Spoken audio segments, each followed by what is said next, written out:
नमस्कार दोस्तों, मैं हूं मृत्युंजय कुमार झा और कमोडिटी के मृत्युंजय मंत्र में आपका स्वागत है। आज हम बात करेंगे मानसून की। मानसून पर अब तक आप जान चुके होंगे कि मानसून ने दस्तक दे दी है, केरल मानसून पहुंच चुका है और आपको यही पता होगा कि मौसम विभाग ने इस साल भी अच्छी बारिश की उम्मीद जताई है और ये कहा है कि इस बार अच्छी बारिश होगी। तो यहाँ तक तो ठीक है, मतलब मानसून की खबर को आपने, शुरुआती दौर की खबर को आपने जान लिया।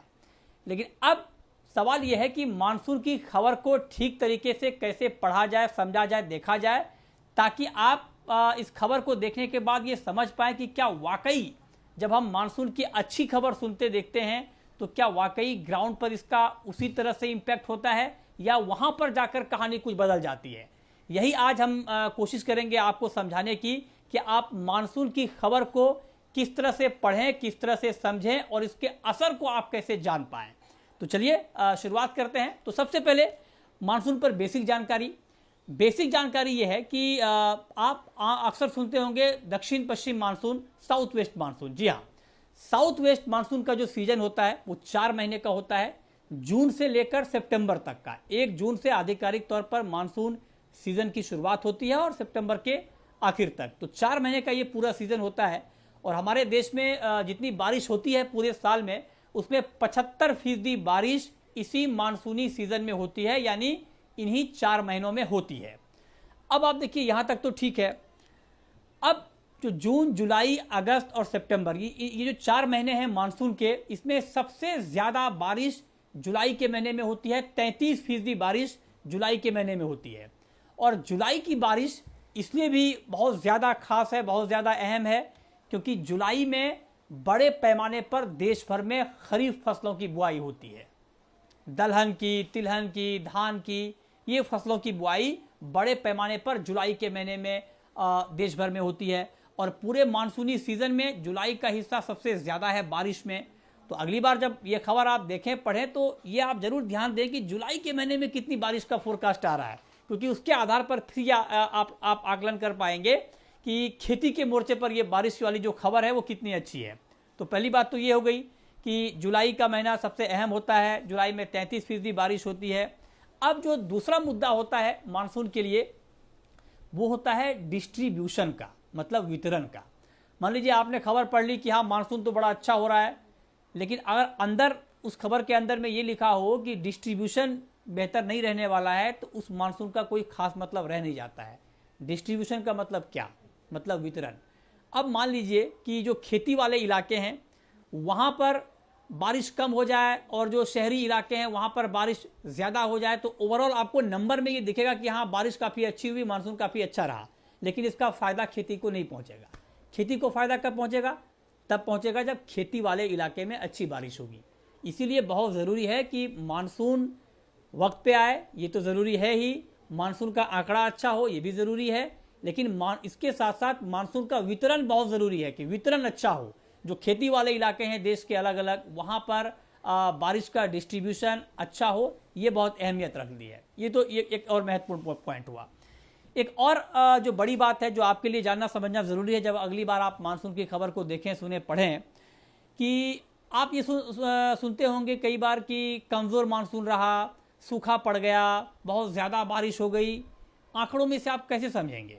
तो आंकड़ों में आप इसे इस तरह से समझ सकते हैं। 90% जो LPA होता है, लॉन्ग पीरियड एवरेज, अगर उसमें 90% से अगर कम बारिश हो तो आप समझिए कि ये उसको सूखा डिक्लेयर किया जाता है, आधिकारिक तौर पर सूखा माना जाता है, उसको डेफिशिएंट कहते हैं। 90 से 96% अगर बारिश है, मान लीजिए अगर कभी मौसम विभाग ने यह कहा कि 90 से 96% बारिश होगी, तो इसका मतलब आप समझिए कि बिलो नॉर्मल, मतलब सामान्य से कम बारिश। 96 से 104% अगर ये कहा जाए तो आप समझिए कि सामान्य मानसून है, नॉर्मल, अच्छी बारिश होगी, ठीक बारिश होगी। 104 से 110% अगर कहा जाए तो आप समझिए कि एवं नॉर्मल है, मतलब सामान्य से ज्यादा बारिश होगी। और 110% से अगर ज्यादा बताया जाए तो इसको एक्सेस, मतलब अतिवृष्टि, मतलब भारी बारिश आप कह सकते हैं। तो ये आंकड़ों में इसको आप इस तरह से समझ सकते हैं बारिश के पूरे फॉर्मूले को कि कब कितनी बारिश हो रही है। तो ये तो बात हो गई आंकड़ों की, कौन सा महीना अहम है और बारिश का डिस्ट्रीब्यूशन कितना मायना रखता है। अब आप देखिए कि मानसून की खबर का इम्पैक्ट क्या होता है। आप देखते होंगे, सुनते होंगे, बड़े बड़े इकोनॉमिस्ट को आप सुनते होंगे जब वो कहते हैं कि मानसून अच्छा आएगा तो इकोनॉमी को बूस्ट मिलेगा। क्यों मिलेगा? वो इसलिए मिलेगा क्योंकि जब अच्छी बारिश होगी तो खेती बढ़ेगी, खेती जब बढ़ेगी तो जो एग्री इकोनॉमी है वो हमारी ग्रो करेगी, तो ये ओवरऑल इकोनॉमी को इम्पैक्ट करेगी, उसको फ़ायदा होगा। अब आप ये भी सुनते होंगे कि मानसून अच्छा है तो ट्रैक्टर की बिक्री बढ़ेगी। तो भाई मानसून का ट्रैक्टर से क्या लेना देना? बिल्कुल लेना देना है, क्योंकि जब अच्छा मानसून आएगा तो ग्रामीण इलाकों में ट्रैक्टर की बिक्री बढ़ेगी। जो खेती में इस्तेमाल होता है ट्रैक्टर का, उसका इस्तेमाल बढ़ेगा, इसलिए ट्रैक्टर की बिक्री बढ़ेगी। आप सुनते होंगे कि टू व्हीलर की डिमांड बढ़ेगी, गोल्ड की डिमांड बढ़ेगी, ज्वेलरी की डिमांड बढ़ेगी। ये सारी डिमांड ग्रामीण इलाकों में इसलिए बढ़ेगी अच्छा मानसून आने से, क्योंकि किसानों की आमदनी बढ़ेगी। अच्छी खेती होगी तो किसानों के जेब में पैसा आएगा, और जब किसानों के जेब में पैसा आएगा तो किसान गाड़ी भी खरीदेगा, किसान ज्वेलरी भी खरीदेगा और बाकी चीज़ों पर भी खर्च करेगा। तो जो रूरल डिमांड वर्ड आप सुनते होंगे कि मानसून अगर बेहतर रहता है तो ग्रामीण इलाकों में डिमांड बढ़ेगी, उसका इम्पैक्ट यही है। तो कुल मिलाकर मानसून हमारे लिए इसलिए महत्वपूर्ण है कि अच्छा मानसून आएगा तो ग्रामीण इलाकों में जो खेती वाले इलाके हैं वहाँ पर अच्छी खेती होगी, खेती अच्छी होगी तो किसानों की आमदनी बढ़ेगी और उसका इम्पैक्ट इकोनॉमी पर पड़ेगा। शहरी इलाकों में भी अच्छी बारिश का फायदा ये होता है कि जो आप सुनते होंगे कि जल स्तर काफ़ी नीचे चला गया, कई जगहों पर आप सुनते होंगे, तो जब अच्छी बारिश होती है तो जो जलाशय में पानी भरता है उससे हमारा पीने का पानी का संकट दूर होता है। तो यह है मानसून पर कुछ डिटेल जानकारी, जो आगे आप जब कोई खबर मानसून को लेकर देखेंगे, समझेंगे, तो इन आंकड़ों के आधार पर, इस आधार पर उस खबर का आप अपने हिसाब से एनालिसिस, मूल्यांकन कर सकते हैं। नमस्कार।